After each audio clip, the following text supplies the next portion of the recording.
What's up, Springford? Nick Elsner here with you guys. Thanks for tuning in to the rAM show on RCTV. In today's episode, we're going to be bringing you the latest current events and more, as well as a trivia segment, so make sure you watch till the end for that. Hello, Springford, and welcome back to my version of the RCTV studio. It's not as glamorous, but it will certainly do. Today, we're going to talk about the Eagles' free agency, and boy, did a lot happen. So, let's just jump right into it. The Eagles had a lot of ups and a lot of downs in this free agency, and let's start with the up. Well, the Eagles definitely had a huge hole in the secondary, and fortunately, they were able to fix that hole with their biggest move of the free agency, trading for Darius Slay and signing him to a 3-year deal worth $50 million. So that was certainly a great move for the secondary, and we should see a completely different defense next season. Staying on the defensive side, the Eagles also signed Javon Hargrave from the Pittsburgh Steelers. They signed him to a 3-year deal, and he is going to be disruptive in the middle of that defensive line. So that is another upgrade for the Eagles' defensive line. So already two big defensive upgrades that happened early on in free agency.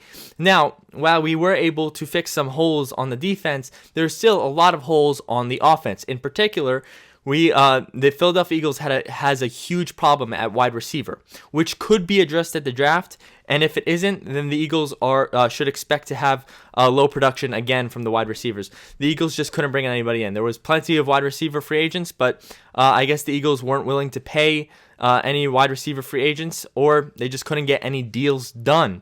So while the Eagles were able to definitely fix some defensive holes, there's still a big hole in the wide receiver position on the Philadelphia Eagles. And for that reason, I give the Philadelphia Eagles a B+ in free agency. This defense is definitely a lot better, but the offense still has some work, and maybe they can address that in the draft. Thank you so much, and I hope you're all staying healthy and staying inside. Have a good one, Springford.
Alright, Springford, as promised, here's this week's trivia question.